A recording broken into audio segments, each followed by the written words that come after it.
ओम अज्ञानतिमिरान्धस्य ज्ञानञ्जनशलाकया चक्षुरुन्मीलितं येन तस्मै श्रीगुरुवे नमः। Hare Krishna. Shri Chaitanya Charitamrita Madhya Lila chapter 12 cleansing of Gundicha मार्जिन। तो आप लोग जानते हैं कि गुंडीचा वो जगह है जहाँ पर जगन्नाथपुरी में रथ यात्रा जब चलती है तो रथ यात्रा गुंडीचा मंदिर तक जाती है और भगवान फिर वहीं रहते हैं और उसके बाद वापस रिटर्न आते हैं। तो गुंडीचा मंदिर उसी बड़ा, आई थिंक बड़ा रोड क्या कहते हैं उसको, बड़ा दंड समथिंग, उस रास्ते के अंत में है और कई लीलाएं हैं चैतन्य महाप्रभु की उस मंदिर में जिसको हम सुनेंगे। तो एक प्रकार से हम ऐसा भी बोलते हैं कि कुरुक्षेत्र इज लाइक जगन्नाथ मंदिर एंड वृंदावन इज गुंडीचा। तो कुरुक्षेत्र से वृंदावन तक भगवान को लेके जाया जाता है रथ पे। तो इस अध्याय को शुरू करते हैं। श्लोक संख्या पहला। श्री गुंडीचा मंदिरात्म वृंदै सम्मार्जयन् क्षालान्नतः सगौरः स्वचित्तवच्छी तलमुज्ज्वलं च कृष्णोपवेशोपयीकम चकार। श्री चैतन्य महाप्रभु ने अपने भक्तों और संगियों के साथ गुंडीचा मंदिर को धोया और उसकी सफाई करी और इस तरह उन्होंने मंदिर को अपने हृदय के ही समान शीतल तथा उज्जवल बना दिया जिससे वह श्री कृष्ण के बैठने के लिए अनुकूल स्थान बन सके। तो यहाँ पर प्रारंभ में ही कृष्णदास कविराज गुंडीचा मंदिर मार्जन की महत्व को बताते हैं कि गुंडीचा मंदिर वो जगह है जहाँ पर भगवान जगन्नाथ आएंगे और बैठेंगे। इससे पहले कि भगवान किसी जगह में बैठे हैं उस जगह की कितनी सफाई होनी चाहिए, कितनी उस जगह को स्वच्छ बना देना चाहिए जहाँ तीनों लोगों के स्वामी बैठेंगे आके। अक्सर लोग हमको यही बोलते हैं कि जैसे मैंने कुछ दिन पहले बताया था कि मन का फेर मन का छोड़ दे, समथिंग लाइक दैट, कि जो मन का मतलब बीड्स, इन बीड्स को फेंक दो और मन में माला को फेरो। लेकिन ऐसे लोग अक्सर न तो मन में फेरते हैं न मन के में फेरते हैं। और हम अक्सर सुनते हैं कि स्मरण जो है कितना मुश्किल है इस संसार में। आदमी वही स्मरण करता है जिसका श्रवण करता है, जिसका कीर्तन करता है। जो आप पूरे दिन में बोलेंगे सुनेंगे, कई बार रात को उसी का स्वप्न हमें आता है, आपको भी आता होगा, वही चीज़ सपने में आने लगती है। इतना महत्व है सुनने का। हाँ, कई बार हम बचपन में हॉरर मूवीज़ के बारे में सुनते थे और रात में किसी भूत का सपना आता था। अब भूतों को भगाने वाले भगवान का सपना आना चाहिए यदि हम उनके बारे में सुनेंगे और बोलेंगे। तो इसलिए स्मरण करने के लिए कीर्तन और श्रवण बड़ा इम्पोर्टेंट है। इसलिए कहते हैं श्रवण कीर्तनम विष्णु स्मरणम। तो श्रवण कीर्तन के बाद विष्णु का स्मरण होता है।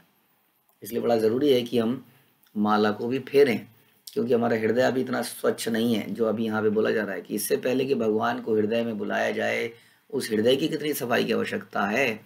इसलिए लोग कहते हैं तुम लोग आडंबर करते हो, ये डेली के लेक्चर ये धोखा है, ये जो तुम कीर्तन की टोलियाँ निकालते हो ये धोखा है, ये नहीं खाऊंगा वो नहीं खाऊंगा ये भी धोखा है। यानी कि सब कुछ धोखा है।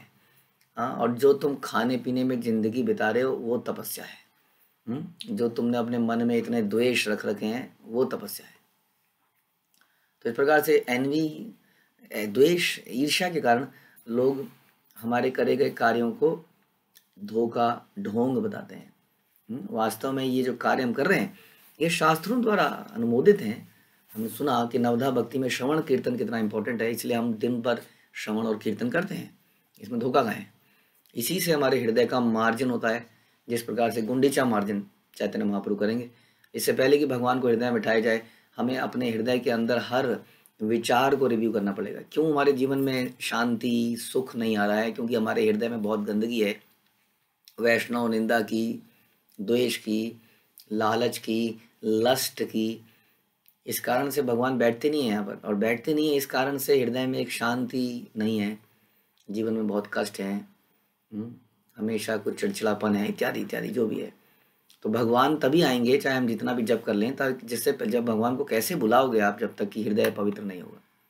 तो इसलिए प्रमुख हमारा डेली का श्रवण किस लिए है, ताकि हम हृदय को साफ कर सकें। डेली का पठन किस लिए है, ताकि हम हृदय को साफ कर सकें। तो उसी को समझाते हुए यहाँ पर ये गुंडीचा मार्जिन को बताया जा रहा है कि कृष्ण के बैठने के लिए अनुकूल स्थान बनाना चाहते हैं। जय जय गौर चंद्र जय नित्य, जय जय गौर चंद्र जय नित्यानंद, जय अद्वैत चंद्र जय गौर भक्त वृंद।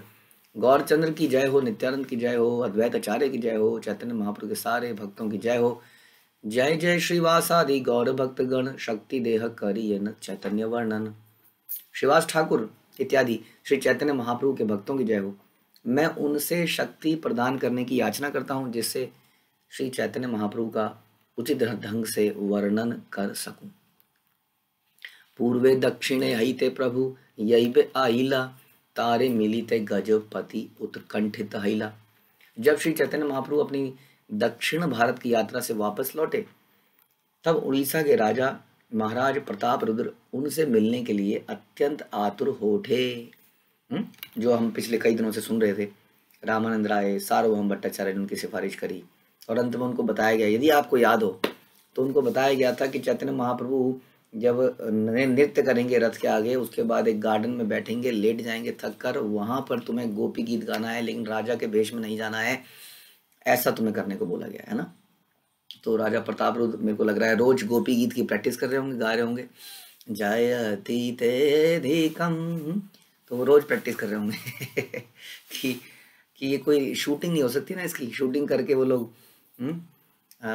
फिल्मोरा में साउंड डाल के उसको प्रेजेंट नहीं कर सकते, लाइव परफॉर्मेंस होनी है, अगर भूल जाएंगे तो बड़ा बेकार हो जाएगा। तो चैतन्य महाप्रभु आराम कर रहे होंगे, उससे पहले खूब प्रैक्टिस करनी है, तो उसमें लगे हुए हैं, उस दिन का इंतज़ार कर रहे हैं जब वो दिन आएगा और ये प्रेजेंटेशन होगी। तो बड़े अत्यंत आतुर हैं, और बीच बीच में उन्होंने ऐसे ऐसे सीन देख लिए हैं चैतन्य महाप्रभु का उनके भक्तों से मिलन, ये जगन्नाथपुरी में कीर्तन, चार चार टोलियों में नाचना, इसको देख के उनकी धड़कनें बढ़ रही हैं, व्याकुल उठे हैं, ज़बरदस्त व्याकुल उठे हैं। कटक हई ते पत्री दिल सार्वभौम ठाई, प्रभुर आज्ञा है यदि देखी बार आई। राजा ने अपनी राजधानी कटक से सार्वभौम भट्टाचार्य के पास एक चिट्ठी भेजी, जिसमें अनुरोध किया कि वे महाप्रभु से यह आज्ञा प्राप्त कर लें ताकि वे वहां आकर उनसे मिल सके। भट्टाचार्य लिखिल प्रभुर आज्ञा न हईला, पुनरअपि राजा तारे पत्री पठाईला। राजा ने पत्र का उत्तर देते हुए सार्वभौम भट्टाचार्य ने राजा का पत्र का रिप्लाई देते हुए सार्वभौम भट्टाचार्य ने लिखा कि श्री चैतन्य महाप्रभु की आज्ञा नहीं मिल सकी। इसके बाद राजा ने उनको दूसरा पत्र लिखा। ये पुरानी घटनाएं हैं जो आप ऑलरेडी सुन चुके हैं, उसका एक तरह से रिकैप हो रहा है। प्रभुर निकटे आछे यत भक्तगण, मोर लागी तासा बारे करिहा निवेदन। राजा ने इस पत्र में सार्वभौम भट्टाचार्य से प्रार्थना करी, कृपया मेरी ओर से महाप्रभु के सारे भक्तों से निवेदन करें और मेरी ओर से यह पत्र उनको दे दें। सही सब दयालु मोर हैया सदय, मोर लागी प्रभु पदे करीबे विनय। यदि महाप्रभु से संबंधित सारे भक्त मेरे प्रति अनुकूल हो जाएं, तो वे महाप्रभु के चरणों में मेरा यह निवेदन प्रस्तुत कर सकते हैं। तो राजा थे, अपनी शक्ति का प्रयोग नहीं करना चाह रहे हैं। हाँ, कई बार व्यक्ति जो इन्फ्लुएंशियल आदमी होता है वो बोलता है कि जैसे ब्रह्मा जी, आपको याद है ब्रह्मा जी एक बार भगवान से द्वारका में मिलने आए, तो बड़ी मतलब क्या बोले, दरवाजे में ही बेइज्जती हो गई। ऐसी बेइज्जती ब्रह्मा जी ने कभी सुनी नहीं थी। देवता आके उनकी आरती करते थे, उनको सब कुछ बोलते थे, तुम ही हो नारायण, देवता ये भी बोल देते थे। तो ऐसे ब्रह्मा जी को द्वारपाल ने रोक दिया, who are you, who are you, what do you mean who are you, don't you know I am Brahma. हाँ, तो बोले यहाँ ऐसे ब्रह्मा रोज आते हैं, मतलब व्हाट इज ब्रह्मा। मैंने आपको अपना एग्जाम्पल बताया था, जब मैंने एक बार सीए करी थी तो बड़ा आसमान पे चढ़ गए थे हम इंस्टीट्यूट में गए, और इंस्टीट्यूट में हमने बोला जी मैं सीए हूँ, जरा ये कर देंगे। उन्होंने कहा सीए हूँ तो क्या यहाँ सारे ही सीए आते हैं तो उसने साइड में कर दिया हमें तो हमें रियलाइज़ हुआ नहीं हम कुछ नहीं है। वैसे ही ब्रह्मा जी ने कहा आई एम ब्रह्मा, तो उसने कहा तो सारी ब्रह्मा आते हैं। ब्रह्मा जी चकरा गए, मतलब सारे ब्रह्मा मतलब क्या, कौन ब्रह्मा तुम्हारा मति मारी गई है, ब्रह्मा कौन। तब जाके किसी तरह से मैसेज आगे पास किया जाता है, भगवान को समझ में आता है ब्रह्मा जो है थोड़े से चढ़ गए हैं। हाँ, तभी ब्रह्मा जी के सामने 8 मुंह वाले ब्रह्मा आते हैं। हाँ, वो चकरा जाते हैं देखकर, ये कैसा ब्रह्मा है। और तभी 16 मुंह वाले और इस तरह से हजारों मिलियंस ऑफ मुंह वाले ब्रह्मा आते हैं और सब प्रणाम करते हैं। और भगवान सबसे पूछते हैं, हाँ जी ब्रह्मा जी सब ठीक ठाक चल रहा है? वो कहते हैं हाँ जी आपकी कृपा है। हाँ, थोड़ा थोड़ा मीटिंग करते हैं, जाते जाते हैं, आते जाते जाते वो ब्रह्मा जी को समझ में आता है कि मैं कुछ भी नहीं हूँ। इस प्रकार से कई लोग अपनी शक्ति का प्रदर्शन करके किसी आध्यात्मिक गुरु को, भगवान को इन्फ्लुएंस करने का प्रयास करते हैं।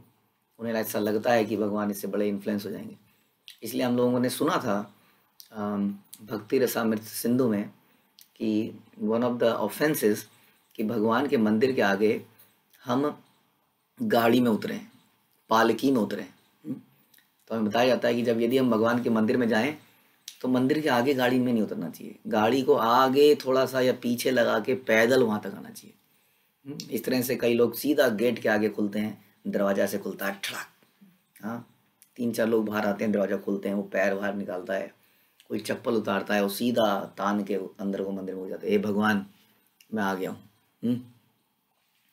We should be very humble when approaching the lord and when approaching the devotees as well, क्योंकि भगवान के ही भक्त जो हैं उनके ही रिप्रेजेंटेटिव हैं और हम रोज उनसे प्रार्थना करते हैं, वांछाम कल्पतरुभ्यश्च कृपा सिंधुभ्यश्च च।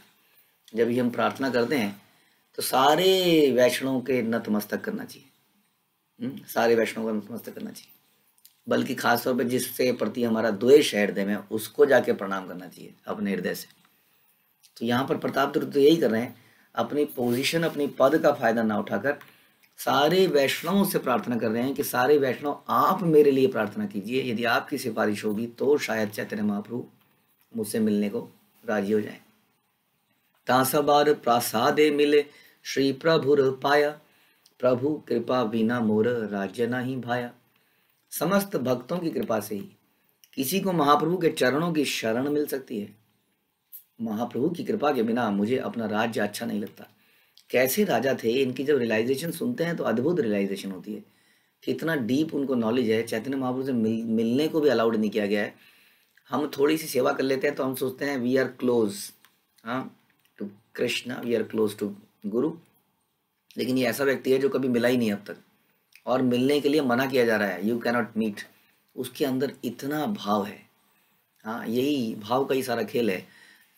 हमें हमेशा हमें ना पूछा जाए, हमें डांट दिया जाए तो हम अक्सर नाराज जाते हैं। यहाँ पर इनको डांटा गया है, ऑलरेडी बोला गया है तुम नहीं मिल सकते, यदि तुम मिलोगे तो मैं उड़ीसा को छोड़ के चला जाऊंगा, छोड़ दूंगा इस जगह को। लोग डरते थे चैतन्य महाप्रभु से ये बोलने के लिए कि राजा प्रताप रुद्र से मिल लीजिए। हाँ, जिसको इतना दुत्कारा जा रहा है, तिरस्कृत किया जा रहा है, वो व्यक्ति क्या बोल रहा है देखिए कि समस्त भक्तों की कृपा से ही महाप्रभु के चरणों की शरण मिल सकती है। He is so humble still, और फिलॉसफी को डीपली जानते हैं कि भक्तों की कृपा से ही भगवान मिल सकते हैं। महाप्रभु की कृपा के बिना मुझे अपना राज्य अच्छा नहीं लगता।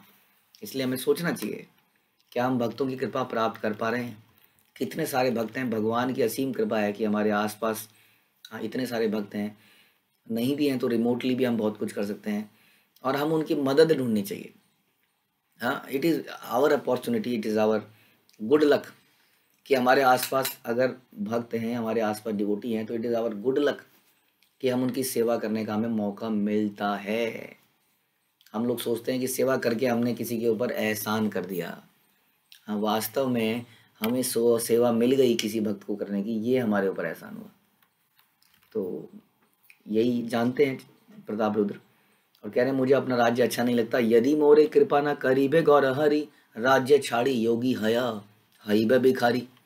यदि गौर हरि श्री चैतन्य महाप्रभु मुझ पर कृपा नहीं करेंगे तो मैं अपना राज्य को छोड़ दूंगा और योगी बन जाऊंगा और द्वार द्वार भिक्षा मांगूंगा। सोचिए, यानी कि क्या फ़ायदा ऐसी ऑपुलेंस का जो हमें कृष्ण से दूर कर दे, क्या फ़ायदा ऐसी एजुकेशन का जो हमें भगवान से दूर कर दे, क्या फ़ायदा ऐसे परिवार का जो हमें भगवान से दूर कर दे। ये कह रहे हैं मैं अपना राज्य, अपना पोजीशन को त्याग दूंगा और भिखारी बन जाऊंगा। क्या फ़ायदा ऐसी पोजीशन का जिसकी वजह से मैं भगवान से नहीं मिल पा रहा हूँ।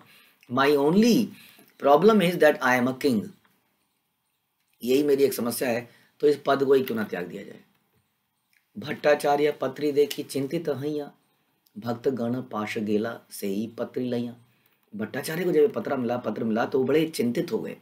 हाँ, और उस पत्र को लेकर महाप्रभु के भक्तों के पास गए, बड़े चिंतित हो गए, क्योंकि ऐसा राज्य तो होना आवश्यक है। यदि ऐसा राज्य छोड़ देगा तो कैसे धर्म को फैलाया जाएगा। पर वो उस राजा को नरिशमेंट नहीं मिल रहा है कृष्ण प्रेम का, क्योंकि चैतन्य महाप्रभु के दर्शन से वंचित हो जा रहा है। हाँ, ऐसा राज्य यदि चला जाएगा तो कैसे, ऐसा राजा चला जाएगा तो कैसे काम चलेगा। और एज ए डिवोटी भी वो सोच रहे थे कि क्यों ऐसा होना चाहिए उनके साथ। हाँ, तो सभी भक्तों के साथ निवेदन करने के लिए गए। सबारे मिली या कहिल राज विवरण, पीछे से ही पत्री सबारे कराइल दर्शन। सार्वभौम भट्टाचार्य ने सारे भक्तों से मिलकर राजा की इच्छा बताई। सार्वभौम भट्टाचार्य ने सारे भक्तों से बताया कि राजा ये ऐसा कह रहे हैं। फिर उन्होंने सबको वह पत्र दिखाया। पत्री देखी सबारे मने हैला विस्मया, प्रभु पदे गजपतिर एत भक्ति हया। पत्र पढ़ के सब चकित हो गए कि चैतन्य महाप्रभु के चरण कमलों पर इतनी भक्ति कैसे पैदा हुई, इतनी भक्ति राजा की। हाँ, इसीलिए कह रहे हैं कि कहते हैं ना कई बार कि यू कैन नॉट जज a person from his clothes. वो कहावत है ना, वेश देख मत भूलिए पूछ लीजिए ज्ञान। तो आप किसी को देख के, उसके कपड़ों को देख के नहीं बता सकते कि कितना उन्नत भक्त है, केवल इसलिए कि किसी ने फटे पुराने कपड़े पहन रखे हैं इसका मतलब ही नहीं उन्नत भक्त है। आजकल के ढोंगी सन्यासियों ने एक फैशन बना लिया है, सड़कों में घूमते हैं, अपने कपड़ों को गेरुए वस्त्र के कपड़े पहन लेते हैं, एक कमंडलू ले लेते हैं। हाँ, अलग निरंजन दे दे बाबा, शनि का दान महाकल्याण बाबा। कुछ ऐसे ऐसे कपड़े पहन लेंगे, आदमी भी घबरा जाता है। अरे, और जटाएं, बाल को कटाओ नहीं तो जटाएं अपने आप ही बन जाएगी। और लंबी चौड़ी जटाएं बना के हम सोचते हैं कि ये, और आजकल की जनता उनको परम योगी मान लेती है और उसको बाबा को दान दे देती है। तो इस तरह से वेश को देखकर हम जानते हैं कि कितने ऐसे एग्जाम्पल हैं। पुंडरीक विद्यानिधि हम सुनते हैं किस प्रकार से वस्त्रों से उनका पता नहीं चलता है। वस्त्रों से उनका पता नहीं चलता है कि वो इतने बड़े भक्त होंगे। ऐसा लगता है कि वो एक साधारण से एक भोगी हैं, भोगी, ये सब भोगी। ऐसे वस्त्र पहनते थे, ऐसे वस्त्र पहनते थे कि उनका जो हम सुनते हैं चैतन्य चरितामृत में कि उनके बालों पे सुगंधित तेल लगा होता था और उनके आसपास पीकदान होते थे जिसमें वो थूक सकें। बड़े रेशमी कलर के वो कपड़े पहने होते थे। उनके बेड बड़े सुंदर होते थे, चारों तरफ उनको पंखा करने वाले लोग इस तरह से पंखा कर रहे होते थे। तो आप जानते हैं कि गदाधर पंडित ने जब उनको देखा, वो ठहरे ब्रह्मचारी थे, गदाधर पंडित ने जब उनको देखा तो वो एकदम से, अरे ये कैसा डिवोटी है, हाँ ये तो कुछ गड़बड़ है, ये तो छलिया है, छलिया। और तभी वहाँ पर मुकुंद एक गीत गाते हैं भागवतम से, और गीत के सुनते ही वो अपने सारे बालों को नोच लेते हैं, सब बाल फैल जाते हैं, कपड़ों को नोच डालते हैं, सारी चादरें फाड़ फूड़ के पागल से हो जाते हैं, नाच गाना उछल कूद। पूरी थोड़ी सी देर में ऐसा लगता है कि जैसे हमने कुछ शैतान बच्चों को कमरों में छोड़ दिया हो। हाँ, शैतान बच्चों को कमरों में अकेला छोड़ दिया जाए, उसके बाद आपने कभी एक्सपीरियंस किया होगा क्या होता है उस कमरे के अंदर। हाँ, उस तरह से, उससे भी ज़्यादा हाल हो गया वहाँ पर। तब जो है समझ में आया गदाधर पंडित के कि ये तो बड़े ही उन्नत भक्त हैं। हमने रामानंद राय का एग्जाम्पल सुना था। रामानंद राय किस प्रकार से जब स्नान करने आ रहे थे तो उनके पीछे हाथी घोड़ा, बताइए कोई आदमी स्नान, आपको कैसा लगेगा कि आप बाथरूम जा रहे हैं, आपके पीछे लोग आ रहे हैं, हाँ आपको बाथरूम में छोड़ने के लिए हाथी चल रहे हैं आपके साथ में। क्यों चल रहे हैं जी? आप बाथरूम में जा रहे हैं। तो ऐसा व्यक्ति इतना उन्नत भक्त होगा कि रामानंद राय चैतन्य महाप्रभु हर जगह उनको ढूंढने के प्रयास करेंगे। और अगले ही थोड़ी देर में भगवान बोलते हैं कि तुम इसको छोड़ दो, ये नौकरी वोकरी, और वो कहते हैं जी, और सारे हाथी घोड़े को छोड़ के आ जाते हैं। तो इस तरह से जो उन्नत भक्त होते हैं, वो जो भगवान की उन्हें संपत्ति मिलती है, उस संपत्ति को भगवान की सेवा में लगा रहे होते हैं। उसमें कोई समस्या नहीं है।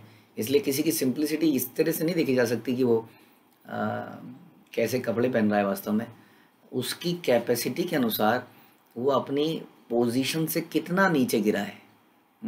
और वो एक्चुअली में कितना ऑपुलेंट लाइफ जी सकता था, उसको छोड़कर वो लाइफ को कितना सिंपल जी रहा है। अब वो कितनी भी ऑपुलेंट माना इतना जीवन जी सकता था और यहाँ पे आके जी रहा है, लेकिन फिर भी उसका लेवल कई लोगों से बहुत उच्च होगा और वो कहेंगे अरे देखो बड़े मजे कर रहा है, 4 प्रकार की सब्जियां खा रहा है।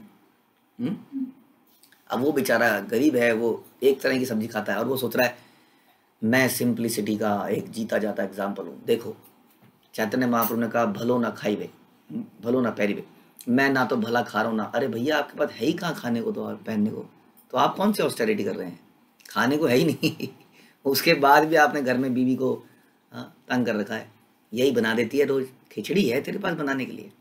वो कहती यही पैसे बचे हैं। तो मजबूरी में करी गई तपस्या को तपस्या नहीं कहते हैं। तपस्या उसको कहते हैं जब अपनी अपनी पोजीशन से नीचे उतर के जीता है। हाँ, और वो नीचे उतर के भी जब जीता है हाँ, तो भी उसके अंदर पास बहुत सारी हो सकता है आम आदमी के हिसाब से, फिर भी वो ऑपुलेंट रहे। इसलिए हृदय को जानना बड़ा जरूरी है। हम अक्सर लोगों को जज करते रहते हैं पोशाक के बेस पे या किसी और कारण से। तो इसलिए हमेशा हम यही सुनते हैं कि कभी किसी को जजमेंट नहीं पास करनी चाहिए, पता नहीं क्या फ़ायदा होता है पास करके। वैष्णव अपराध जरूर हो जाते हैं बहुत सारे, जैसे कि गदाधर पंडित से हुए।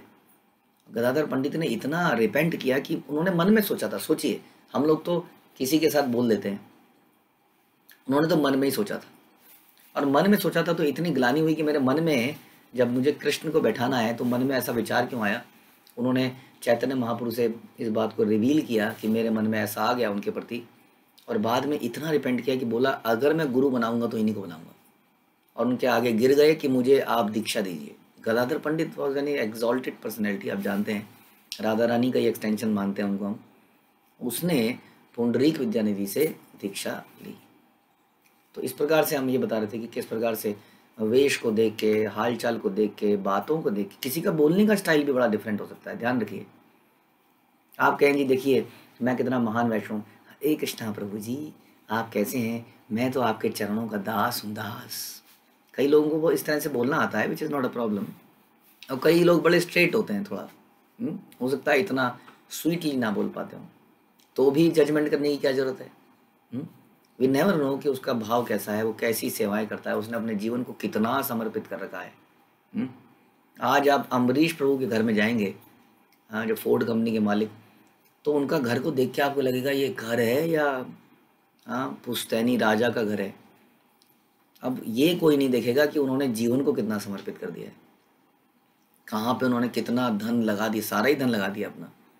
तो इस प्रकार से हम कह रहे हैं कि कभी यहाँ पे राजा प्रताप रुद्र को देख के सब लोग, किसी ने नहीं सोचा था कि इनकी इतनी भक्ति होगी। जब इनका लेटर पढ़ा तब समझ में आया कि अरे, सब पढ़ के चकित थे। चैतन्य महाप्रभु के चरण कमलों पर राजा इतनी भक्ति है। सबे कहे प्रभु तारे कभू ना मिली बे, आमी सब कही यदि दुख से मानी बे। भक्तों ने अपना विचार प्रकट किया कि महाप्रभु कभी भी राजा से नहीं मिलेंगे, और यदि हम उनसे मिलने की प्रार्थना करेंगे तो निश्चित रूप से दुखी हो जाएंगे, कहीं छोड़ के ना चले जाएं। हाँ, जैसा कि वो धमकी देते रहते थे, ज़्यादा जिद करी तो चला जाऊंगा यहाँ से। तो भक्त लोग बड़े, मतलब उनके लिए तो ये वज्र का प्रहार था कि भगवान चले जाएंगे। तब सार्वभौम सार्वभौम ने कहा सबे चल एक बार, मिली ते ना कहीं पे राज व्यवहार। सार्वभौम ने कहा कि हम एक बार पुनः महाप्रभु के पास चलते हैं, किंतु हम उनसे राजा से भेंट करने के लिए नहीं कहेंगे, बल्कि हम केवल राजा के उत्तम व्यवहार के विषय में ही कहेंगे। This is mercy of Vaishnavas. वैष्णव की यही विशेषता है कि वो दूसरों का गुणगान करना चाहते हैं और दूसरों को ऊपर उठाना चाहते हैं। यही वैष्णव का गुण है वास्तव में, कि वो अपने को नीच समझते हैं और दूसरों का गुणगान करते हैं। और इसका बिल्कुल उल्टा होता है समाज में। समाज में हम जब अपने बॉस से मिलते हैं, किसी बड़े व्यक्ति से मिलते हैं, या इवन ऐसा व्यक्ति जो भक्ति में उन्नत नहीं है वो गुरु से मिलता है, तो वो अपनी तो बड़ाई करता है। हाँ, कि गुरु महाराज ये वाला प्रोजेक्ट हो गया, ये वाला प्रोजेक्ट हो गया, ये वाला बहुत बढ़िया चल रहा है गुरु महाराज, लेकिन वो जो उसको आपने प्रोजेक्ट दिया था उसमें कुछ ठीक से चल नहीं रहा महाराज, आप बात कर लेना, देख लेना गड़बड़ चल रही है वहाँ पर। 2-4 की बुराई करी और अपनी ग्लोरिफिकेशन करी। तो यहाँ पर उल्टा ही देखने को मिलता है। भक्त लोग हमेशा अपने आप को निम्न मान के दूसरों को ग्लोरीफाई करते हैं। तो इन्होंने ऐसा प्लान बनाया कि महाप्रभु के पास जाएंगे, बिल्कुल नहीं बोलेंगे कि आप उनसे मिलिए, और उनके एक्चुअल सिचुएशन को बताएंगे कि वो कैसा सोचते हैं, कैसे उन्होंने अभी जो बंगाल से इतने सारे लोग आए थे उनकी उनकी कैसे व्यवस्था करी। हम लोग जब प्रेजेंट करना चाहते हैं किसी के सामने तो हम यही प्रेजेंट करना चाहते हैं, देखिए जी आपने अब मुझे इसको सेवा में लगाया था, ये सेवा अब से बिल्कुल परफेक्ट हो गई है, आज से पहले इतनी परफेक्ट थी गई। हाँ, तो हम बताएंगे देखिए जी सब बढ़िया रहा, ये बढ़िया रहा, ये बढ़िया रहा, ये बढ़िया रहा। और ये कुछ नहीं बताएंगे कि इसके बढ़िया रहने के पीछे इस व्यक्ति ने बहुत मेहनत करी, इस व्यक्ति ने बहुत मेहनत करी, इसने वास्तव में इन लोगों ने मेहनत करी, है ना। तो यहाँ बताना चाहते हैं कि जो यात्रा अभी हुई थी, आपने आपको मालूम है महाप्रभु प्रताप रुद्र ने कितनी मदद करी, रहने की व्यवस्था में, खाने की व्यवस्था में, हर चीज़ में बहुत सारी इन्होंने हेल्प करी। इसको उनका हृदय बड़ा पवित्र है, बस इतना कहेंगे। एत बलि सबे गेला महाप्रभु स्थाने, कही ता उन्मुख सबे ना कहे वचने। इस तरह तय करके वे सभी चैतन्य महाप्रभु के स्थान पर गए। वहाँ वे कुछ कहना तो चाहते थे किंतु एक भी शब्द नहीं कह पाए। प्रभु कहे की कहित सबर आगमन, देखी ये कहित चाह ना कह की कारण। तब चैतन्य महाप्रभु जब वे चैतन्य महाप्रभु की जगह पर आए, उनके जहाँ पर वो थे, तो उन्हें देखकर महाप्रभु ने कहा तुम लोग यहाँ क्या कहने आए हो, मैं देख रहा हूँ कि कहना चाहते हो लेकिन कह नहीं पा रहे हो, क्या कारण है। अब वो डर रहे थे अंदर ही अंदर से, कहीं चैतन्य महाप्रभु ये ना समझ लें कि हम इनसे मिलने की सिफारिश कर रहे हैं और तुरंत चले ना जाएं गुस्सा हो गए। बोलना चाहते हैं लेकिन बोल नहीं पा रहे हैं। नित्यानंद कहे तोमाए चाही निवेदिता, ना कहिले रहिते नारी कहिते भय चित्ता। नित्यानंद प्रभु ने कहा हम आपसे कुछ कहना तो चाहते हैं, यद्यपि हमसे बिना कहे रहा नहीं जाता, किंतु हम कहते हुए बड़े भयभीत हैं, हम बड़े डर रहे हैं। योग्य योग्य तोमाए सब चाही निवेदिते, तोमा नामी लीले राजा चाहे योगी है थे।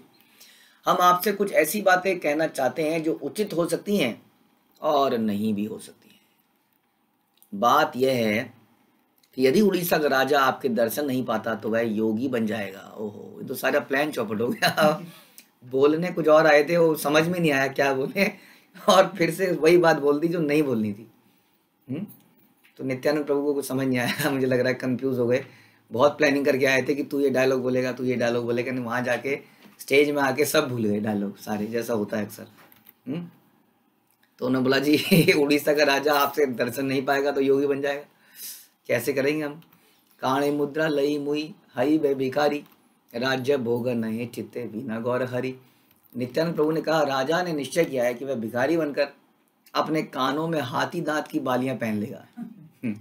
वह श्री चैतन्य महाप्रभु के चरण कमलों का दर्शन किए बिना अपने राज्य का भोग नहीं करना चाहता। सीधा सीधा बोल दिया। अब तो अब क्या होगा, हम क्या करेंगे चैतन्य महाप्रभु। तो बता रहे हैं कि भारत में, प्रभुपाद बता रहे हैं कि भारत में आज भी पेशेवर योगियों का ऐसा वर्ग है। पेशेवर योगी, very important word to note. पेशेवर योगी, पेशेवर साधु, पेशेवर ब्राह्मण, ऐसा हो गया है। यानी कि जब कोई व्यक्ति पेशे के रूप में ब्राह्मण बन जाए, योगी बन जाए, ऐसा कहा जाता है कि जो सबसे विद्वान लोग होते हैं वो वेदों को समझ लेते हैं, यानी कि वेदों के निचोड़ को समझ लेते हैं। अक्सर वेद समझ में नहीं आते हैं, कंफ्यूज कर देते हैं हमें वेद, जैसा कि हम गीता में सुनते हैं। तो उसको और ज़्यादा समझने के लिए जो थोड़े कम बुद्धि के होते हैं, पुराण इत्यादि दिए जाते हैं जिसमें एग्जाम्पल होते हैं। आपने भी जब अपनी पुस्तकें पढ़ी होंगी, टेक्स्ट बुक अपनी पढ़ाई में, तो कई बार वो टेक्स्ट समझ में नहीं आता था, फिर हम एग्जाम्पल देखते थे, एग्जाम्पल से समझना, अच्छा ये समझाने की कोशिश करी जाती है ना। तो थोड़े हम लोग कलयुग में कम बुद्धि वाले हैं, तो हमें पुराणों की अति आवश्यक है, जैसे कि महाभारत, श्रीमद् भागवतम, रामायण। तो ये पुराणों से, लाइव एग्जाम्पल से वेदों की वाणी को एक्सप्लेन किया गया।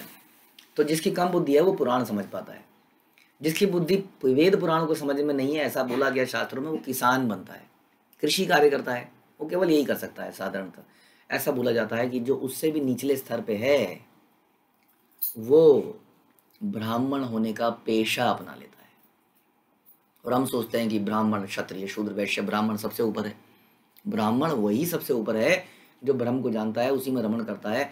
उसके जीवन का उद्देश्य लक्ष्मी एकत्रित करना नहीं है, ज्ञान बांटना है। उसके बदले में उसको कुछ प्रसाद धन मिलता है तो मिलता है, नहीं मिलता है तो नहीं मिलता है, मिलता है तो उसको फर्दर बांट देता है। धन एकत्रित करना कभी ब्राह्मण का, एक प्रभुपाद का डेली कोट में आता है कि एक ब्राह्मण को आप दान दे देंगे फिर भी वो भिखारी बना रहता है। क्यों? क्योंकि वो फर्दर दे देता है। जैसे शिला प्रभुपाद ने 108 मंदिर बनाए, लेकिन फिर भी उनका कोई ठिकाना नहीं था। क्यों? क्योंकि वो एक जगह रहते ही नहीं थे। आज यहाँ प्रचार, कल वहाँ प्रचार। ऐसा व्यक्ति जिस पे अपार धन है, उस धन को भगवान की और हर चीज़ को भगवान की सेवा में लगाया, उसका भोग ही नहीं कर रहा है। जब भोग नहीं कर रहा है तो व्यक्ति गरीब हो गया ना, अकिंचन हो गया। तो इस प्रकार से भक्त का नेचर होता है कि सब कुछ होते हुए भी उसके पास कुछ नहीं होता। लेकिन जो पेशे के रूप में योगी बनता है, ब्राह्मण बनता है, जिसका रेट लिस्ट है, ये कराओगे तो इतना पैसा, ये कराओगे तो इतना पैसा। अच्छा, सत्यनारायण की कथा करानी है, देख बेटी 501 दे दियो बेटी। पंडित जी ये तो बहुत ज़्यादा है। अच्छा चल छोड़, मेरे लिए धोता कुर्ती दे दियो। पंडिताइन के लिए थोड़ा सा सुहाग की थाली निकाल दियो, है ना, उसमें कुछ चूड़ी दे दियो, एक साड़ी दे दियो। ऐसा होता है कि नहीं? तो पंडिताइन, this is a occupation, this is not, ये ऑक्यूपेशन है, एक प्रकार का व्यवसाय है। हाँ, कोई आपके घर में आएगा जी, भागवत सप्ताह कराना है, भागवत सप्ताह कराना है, ओके, कितनी गैदरिंग है जी?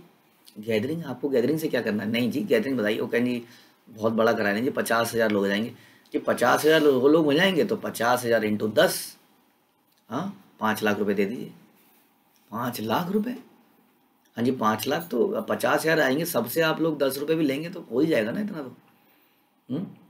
जिसकी रेट लिस्ट है, हाँ, कि इतना सप्ताह कराओगे तो ये कराएंगे।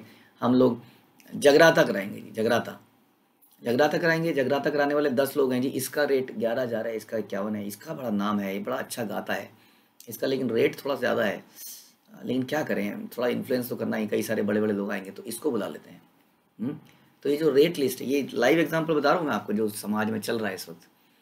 This is occupation, this is business. इससे कभी भी आप पवित्रता नहीं ला सकते।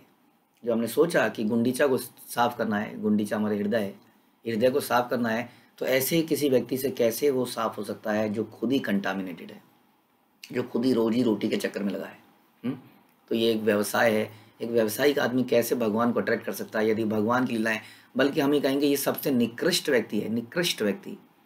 क्योंकि इसने भगवान की कथाओं को भी पेशा बना दिया और इस तरह से होड़ लग गई। फिर देखा गया, जैसे कि एक बहुत पहले, मैंने बहुत साल पहले गौर गोपाल प्रभु का एक मजाक चुटकुले जो करते हैं, तो उन्होंने वो प्रोफेशन के बारे में बता रहे थे। वो कह रहे थे कि स्टील इंडस्ट्री, ऐसा तो नहीं बताया था, डिफरेंट तरीके बताया, स्टील इंडस्ट्री, स्टील इंडस्ट्री में जाओ, एलन मित्तल, हाँ, रिचेस्ट आदमी, वाह, बन जाओ। क्यों ना सॉफ्टवेयर कंपनी खोलें, हाँ, माइक्रोसॉफ्ट, क्यों ना इन्वेस्टमेंट करा जाए, बड़े बड़े बिजनेस के बारे में सोचा गया। तो इसने 1 करोड़ कमाए, इसने 10 करोड़ कमाए, और तभी किसी साधु का नाम आया। अरे ये साधु, अरे बाप रे, 10,000 करोड़ कमाए। तो कहते हैं अपना ऑक्यूपेशन बड़ा ध्यान से सुनिए। आप एलएलबी कर रहे हैं, आप एमबीए कर रहे हैं, क्या करेंगे? क्यों ना साधु बन जाएं और करोड़ों रुपया कमाएं। तो ऐसा एक ने करा तो दूसरे ने भी किया, उसने उसकी नकल मारी, और तीसरे ने भी किया। तो इस तरह से एक होड़ लग गई। ये भी एक अपने आप में एक इंडस्ट्री बन गई, साधु इंडस्ट्री।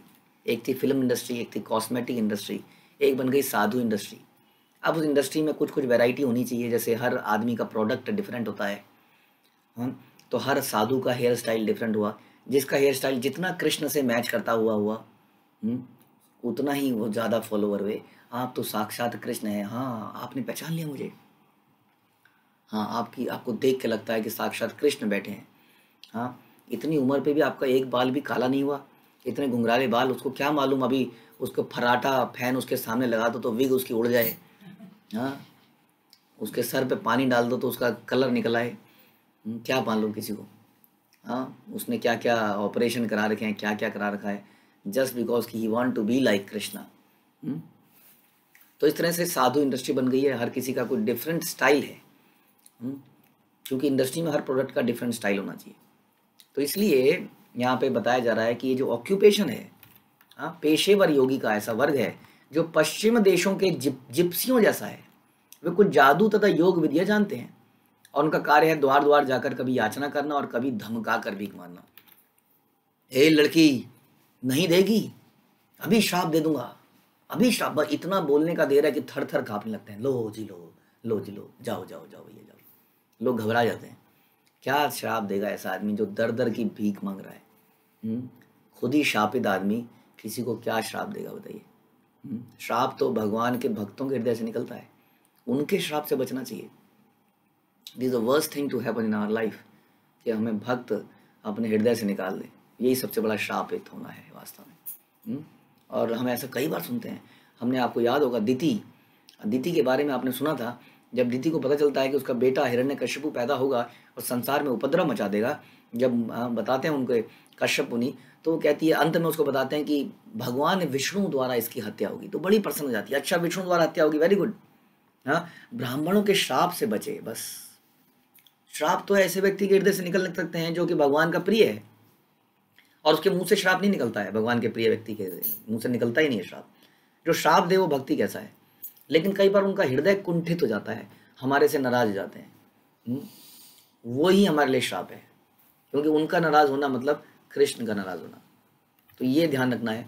तो ये कुछ योग विधियाँ जानते हैं और द्वार द्वार जाके याचना करते हैं, भीख मांगते हैं।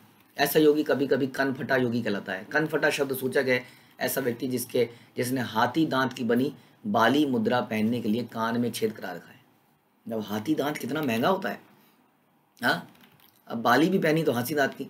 महाराज प्रताप रुद्र चैतन्य महाप्रभु का दर्शन ना कर पाने के कारण इतने हताश हो गए कि ऐसा ही योगी बनना चाह रहे थे। सामान्य लोग सोचते हैं कि योगी के कान में बाली अवश्य होनी चाहिए, किंतु असली योगी का चिन्ह नहीं है।